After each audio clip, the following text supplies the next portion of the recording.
Hello friends, MRF വേൾഡിന്റെ മറ്റൊരു പുതിയ വീഡിയോയിലേക്ക് സ്വാഗതം. ഇന്ന് നമ്മൾ ചർച്ച ചെയ്യാൻ പോകുന്ന വിഷയം എന്താണെന്നുള്ളത് നിങ്ങൾ ഓൾറെഡി തമ്പനയിൽ കണ്ടപ്പോൾ നിങ്ങൾക്ക് മനസ്സിലായിട്ടുണ്ടാവും. തീർച്ചയായും ഇന്നത്തെ വീഡിയോയിലേക്ക് ഒരിക്കൽ കൂടി സ്വാഗതം ചെയ്യുന്നതിന് മുമ്പ് ഒരു കാര്യം നിങ്ങളുടെ പ്രത്യേകം ഓർമ്മിപ്പിക്കാനുള്ളത്, ഈ വീഡിയോസ് ഒക്കെ നമ്മൾ ഇതുവഴി ചെയ്യുന്ന റെസിഡൻഷ്യൽ അല്ലെങ്കിൽ commercial and residential interior exterior tips and tricks ഒക്കെയാണ് നമ്മൾ ഈ വീഡിയോ വഴി നിങ്ങളിലേക്ക്, ഈ ഒരു ചാനൽ വഴി നിങ്ങളിലേക്ക് എത്തിച്ചുകൊണ്ടിരിക്കുന്നത്. തീർച്ചയായും 100% നിങ്ങൾക്ക് ഉപകാരപ്പെടുന്ന കാര്യങ്ങളൊക്കെ ആയിരിക്കും ഈ ചാനൽ വഴി വരിക. തീർച്ചയായും നിങ്ങൾ ചെയ്യേണ്ട ഒരു കാര്യം, ഞങ്ങളെ ഒന്ന് ആദ്യമായി സപ്പോർട്ട് ചെയ്യുക. ഈ ചാനൽ ആദ്യമായിട്ട് കാണുന്നുണ്ടെങ്കിൽ തീർച്ചയായും സബ്സ്ക്രൈബ് ചെയ്യാതിരിക്കാൻ മറക്കരുത് കേട്ടോ. പിന്നെ ഇത് നിങ്ങൾക്ക് ഉപകാരപ്പെടുന്നുണ്ടെങ്കിൽ കൂടുതൽ പേരിലേക്ക് ഈ വീഡിയോസ് എത്തിച്ചു കൊടുക്കുക. അപ്പൊ നമുക്ക് നേരെ ഇന്നത്തെ വീഡിയോയിലോട്ട് കിടക്കാം. ഇന്ന് നമ്മൾ കൈകാര്യം ചെയ്യാൻ പോകുന്നത് വിൻഡോ പാനലിങ്ങിനെ കുറിച്ചാണ് നമ്മൾ ഇന്ന് പറയാൻ പോകുന്നത്. ഓക്കെ, അപ്പൊ വിൻഡോ പാനലിംഗ് എന്താണെന്ന് അറിയാത്തവർക്ക് വേണ്ടി ഞാനൊരു കാര്യം കൂടി പറയാം. വിൻഡോ പാനലിംഗ് എന്ന് പറയുന്നത് ഒരു വിൻഡോയുടെ, ഒരു ജനലിന്റെ 4 ഭാഗവും നമ്മൾ കവർ ചെയ്യുന്നതിനെയാണ് വിൻഡോ പാനലിംഗ് എന്ന് പറയുന്നത്. നമുക്ക് പല രീതിയിലുള്ള മെറ്റീരിയൽസ് ഈ വിൻഡോ പാനലിംഗ് ചെയ്യാൻ വേണ്ടിയിട്ട് ഉപയോഗിക്കാം. ഞാനിവിടെ എന്റെ ബ്രദറിന്റെ ബെഡ്റൂം ആണെന്ന് ഞാൻ പറഞ്ഞിട്ടുണ്ടല്ലോ അല്ലെ? ഓക്കെ, എന്തായിക്കോട്ടെ, എന്റെ ബ്രദറിന്റെ ബെഡ്റൂമിലാണ് ഞാനിപ്പോൾ ഉള്ളത്. അപ്പൊ ഈ ബെഡ്റൂം വളരെ കോസ്റ്റ് എഫക്റ്റീവ് ആയിട്ട്, അല്ലെങ്കിൽ പൈസ കുറച്ചുകൊണ്ട് ചെയ്യാൻ വേണ്ടിയിട്ട് ഞാനിവിടെ പാനലിംഗ് ചെയ്യാൻ വേണ്ടിയിട്ട് ഉപയോഗിച്ച മെറ്റീരിയൽ എന്താണെന്നുള്ളത് ഞാനിപ്പോ പറഞ്ഞുതരാം. ഞാനിവിടെ പാനലിംഗ് ചെയ്യാൻ വേണ്ടി ഉദ്ദേശിച്ച മെറ്റീരിയൽ ഉപയോഗിച്ച മെറ്റീരിയൽ നമ്മുടെ സീലിംഗ് ജിപ്സം, അതായത് ജിപ്സം സീലിംഗ് ഉണ്ടല്ലോ, ആ സീലിംഗിന്റെ മെറ്റീരിയലാണ് ഞാനിവിടെ പാനലിംഗ് ചെയ്യാൻ വേണ്ടിയിട്ട് ഉപയോഗിച്ചിരിക്കുന്നത്. ഓഫ് കോഴ്സ് എനിക്ക് വളരെയധികം വളരെ വില കുറച്ചുകൊണ്ട് എനിക്ക് ഈ ഒരു പാനലിംഗ് വർക്ക് എനിക്ക് ഇവിടെ ഫിനിഷ് ചെയ്യാൻ പറ്റി എന്നുള്ളതാണ് എനിക്ക് കിട്ടിയിരിക്കുന്ന ലാഭം. അപ്പൊ നിങ്ങൾക്ക് പാനലിംഗ് വർക്ക് ചെയ്യാൻ വേണ്ടിയിട്ട് പല രീതിയിലുള്ള മെറ്റീരിയൽ നിങ്ങൾക്ക് ഉപയോഗിക്കാം. അതെന്താന്നുള്ളത് നിങ്ങളുടെ സാമ്പത്തികം അല്ലെങ്കിൽ നിങ്ങളുടെ ബജറ്റ് അനുസരിച്ചിട്ട് നിങ്ങൾക്ക് ഇതിന്റെ പാനലിംഗ്, അതായത് വിൻഡോ പാനലിംഗ് പല രീതിയിലുള്ള മെറ്റീരിയൽസിലേക്ക് ഉപയോഗിക്കാം.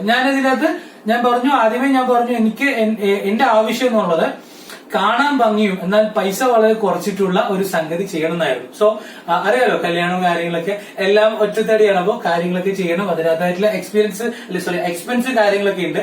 ആ എക്സ്പെൻസ് വരുമ്പോ ഇതുപോലെ ബെഡ്റൂം ചെയ്യാന്നുള്ളതും അത്യന്താപേക്ഷിതം തന്നെയാണ്. പക്ഷെ പൈസയിൽ ഒതുങ്ങുന്നതായിരിക്കണം. അപ്പൊ കാണാൻ എന്താ പറയുക, നമ്മുടെ നാട്ടിലൊക്കെ ഉണ്ട് കാണാൻ നല്ല സംഭവം എന്നാൽ പൈസ വളരെ ചീപ്പ് ആൻഡ് ബെസ്റ്റ്. ആ രീതിയിൽ ഉദ്ദേശിച്ചപ്പോ എന്റെ മനസ്സിൽ ഉദ്ദേശിച്ച ഒരു ആശയമാണ് ഞാനിവിടെ ഇന്ന് നിറവേറ്റിയിട്ടുള്ളത്. സീലിംഗ് ചെയ്യുന്ന ജിപ്സം ബോർഡാണ് ഞാനിവിടെ ഉപയോഗിച്ചത്. 4 ഇഞ്ച് കനത്തിലാണ് ഞാനിവിടെ പാനലിംഗിന് വേണ്ടിയിട്ട് 4 ഇഞ്ച് കനത്തിലുള്ള പീസസ് ആണ് കട്ട് ചെയ്തെടുത്തിരിക്കുന്നത്. ഉണ്ടോ, പാനലിംഗ് ചെയ്യാൻ വേണ്ടി 4 ഇഞ്ച് കനത്തിൽ ഇതിങ്ങനെ കട്ട് ചെയ്തു.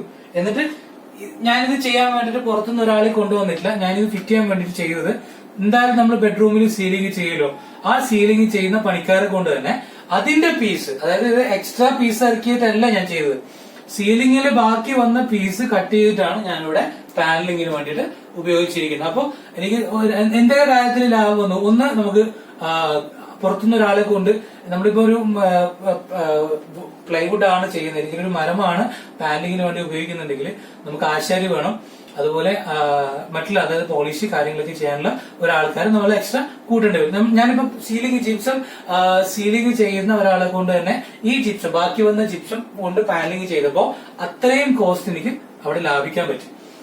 പിന്നെ ഈ രീതിയിൽ 4 ഇഞ്ച് കനത്തിൽ ഞാനിത് കട്ട് ചെയ്ത് അവരെ കൊണ്ട് തന്നെ ഞാൻ നിന്നുകൊണ്ട് ഇത് ചെയ്യിപ്പിച്ചു. ശേഷം എനിക്കിതൊരു മരത്തിന്റെ, അതായത് ടോട്ടൽ കാണുമ്പോൾ നിങ്ങൾക്ക് ഒരു വുഡ് പോലെ ഫീൽ ചെയ്യുന്നുണ്ടല്ലോ. ഞാനിവിടെ ഉപയോഗിച്ചിരിക്കുന്നത് അക്കീഷ, അതായത്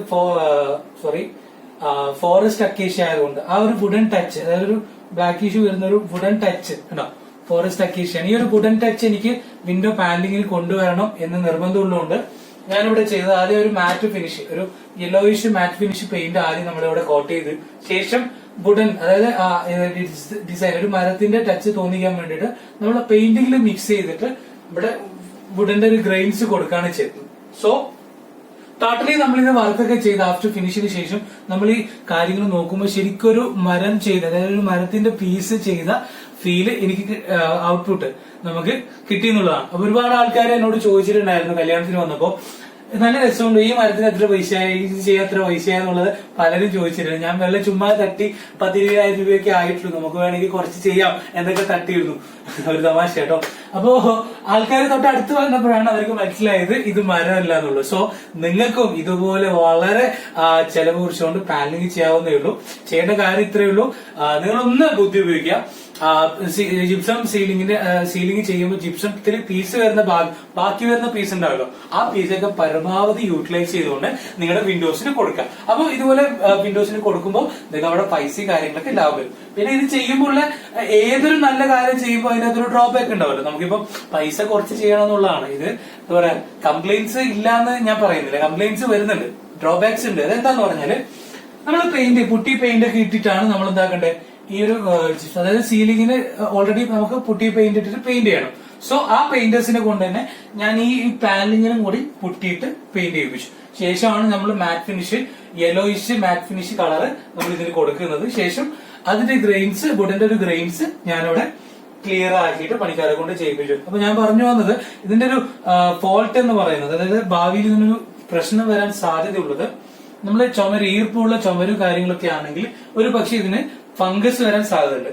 രണ്ടാമത്തെ ഒരു പ്രശ്നം, ഇതുപോലെ നമ്മൾ കോട്ട് ചെയ്യുന്നതാണ് ജിപ്സം ബോർഡല്ലേ, അപ്പൊ നമ്മൾ പുട്ടിയിട്ട് കോട്ട് ചെയ്യുന്ന സമയത്ത് ഇതിന്റെ അരുവികളിൽ നിന്നൊക്കെ, അതായത് നമ്മൾ കൈയും കാര്യങ്ങളും എന്തെങ്കിലും തിങ്സ് ഒക്കെ ഇങ്ങനെ തട്ടിപ്പോക്കോ അല്ലെങ്കിൽ എന്തെങ്കിലും പിടിച്ചിങ്ങനെ ഒരഞ്ഞു പോക്കോ ചെയ്യുമ്പോൾ ചിലപ്പോ പെയിന്റ് ഇങ്ങനെ ഇളകി പോകാനുള്ള സാധ്യതയുണ്ട്. അതാണ് ഇതിന്റെ ഒരു ബാഡ് എന്ന് പറയാൻ, അതിനൊരു പ്രശ്നം എന്ന് പറയാൻ എനിക്ക് ഉള്ളത്. ഓക്കെ, മറ്റൊരു കാര്യങ്ങളൊക്കെ നോക്കുമ്പോൾ വളരെ കോസ്റ്റ് എഫക്റ്റീവില് നമുക്കിത് ചെയ്തെടുക്കാവുന്നതാണ്.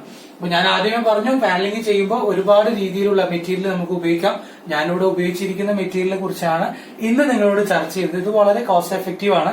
നിങ്ങൾക്ക് കൂടുതൽ ഞാനിപ്പോ ചെയ്തതിന്റെ നമ്മളിപ്പോ ചെയ്തതിന്റെ വീഴ്ചയല്ല കാണുന്നുള്ളൂ, ഞാനിത് എന്തൊക്കെ ലൈറ്റ് കാര്യങ്ങളൊക്കെയാണ് ഈ ഒരു പൈസ കുറച്ചതിൽ ചെയ്തിട്ടില്ല എന്നുള്ളതിന്റെ ഡീറ്റെയിൽസ് ഞാനിപ്പോ കാണിച്ചു തരാം.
തീർച്ചയായും നിങ്ങൾക്ക് ഇന്നത്തെ ഈ ഒരു രസകരമായിട്ടുള്ള, ഈ ഒരു ഇൻഫോർമേറ്റീവ് ആയിട്ടുള്ള വീഡിയോ ഇഷ്ടപ്പെട്ടു അല്ലെങ്കിൽ ഉപകാരപ്പെട്ടു എന്ന് വിചാരിക്കുകയാണ്. തീർച്ചയായും നിങ്ങൾക്ക് ഉപകാരപ്പെട്ടിട്ടുണ്ടെങ്കിൽ ഞാൻ ആദ്യമേ പറഞ്ഞ പോലെ ഈ വീഡിയോസ് ഒക്കെ ഒന്ന് എല്ലാവരിലേക്കും ഷെയർ ചെയ്ത് കൊടുക്കുക. ചിലപ്പോൾ നിങ്ങൾക്ക് ഉപകാരപ്പെട്ട കാര്യം അവർക്കും അല്ലെങ്കിൽ അവരും ഇതുപോലെ ഇങ്ങനെ അന്വേഷിച്ചുകൊണ്ടിരിക്കുകയായിരിക്കും. അതുകൊണ്ടാണല്ലോ നമ്മൾ യൂട്യൂബിൽ ഇടുന്നത്. അപ്പൊ അവരിലേക്കൊക്കെ ഒന്ന് എത്തിച്ചു കൊടുക്കുക, അവരൊക്കെ ഒന്ന് കാണട്ടെ, അവരൊക്കെ ഒന്ന് പഠിക്കട്ടെ, ഇങ്ങനെയൊക്കെ വളരെ ലളിതമായിട്ട് ചെയ്യാൻ പറ്റുമെന്നുള്ള കാര്യങ്ങളൊക്കെ അവരൊന്ന് പഠിക്കട്ടെ. ഓക്കെ, അപ്പൊ അവരോടൊക്കെ ഒന്ന് പറഞ്ഞു കൊടുക്കുക, നമ്മളെ ചാനൽ ഒന്ന് സബ്സ്ക്രൈബ് ചെയ്തിട്ട് സപ്പോർട്ട് ചെയ്യാന്നുള്ളത്. അതെന്തിനാണ്?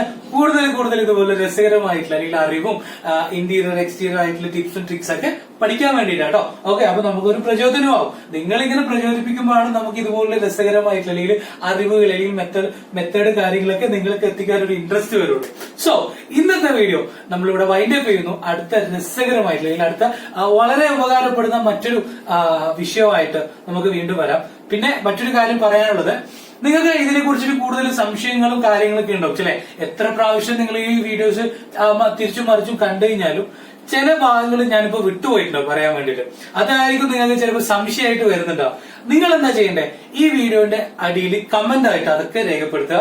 തീർച്ചയായും എല്ലാ കമന്റിലും ഞാൻ എന്താക്കുന്നുണ്ട്, റിപ്ലൈ കൊടുക്കുന്നുണ്ട്. കാരണം നമ്മുടെ ഒരാളെ ഹെൽപ്പ് ചെയ്യാണല്ലോ, നമ്മളിപ്പോ ഒരാളെ നമ്മൾ വീഡിയോ കാണിച്ചു കൊടുത്തിട്ട് അതാണ് ഫ്രം ഹാർട്ട് നമ്മുടെ മനസ്സിന്റെ ഉള്ളിൽ നിന്ന് അവർക്ക് ഹെൽപ്പ് ചെയ്യാൻ വേണ്ടിയിട്ടാണ് നമ്മൾ ഇങ്ങനെ ഓരോ വീഡിയോസ് ഒക്കെ ചെയ്യുന്നത്. തീർച്ചയായും സംശയങ്ങൾക്ക് ഞാൻ മറുപടി കൊടുക്കുന്നുണ്ട്. അപ്പൊ എല്ലാവരും കമന്റ് ചെയ്യണം. ഓക്കെ, എല്ലാവരും ചെറുപറ കമന്റ് ചെയ്യുക, എന്താണ് സംശയമുള്ളത് അതൊക്കെ ചോദിക്കുക. തീർച്ചയായും നിങ്ങൾക്ക് ഉപകാരപ്പെടുന്ന രീതിയിൽ അതിനൊക്കെ റിപ്ലൈ ഞാൻ തരുന്നതായിരിക്കും. അപ്പൊ എന്തായാലും ഞാൻ പറഞ്ഞ പോലെ മറ്റൊരു വീഡിയോയിൽ വീണ്ടും കാണാം. അപ്പോ ബൈ.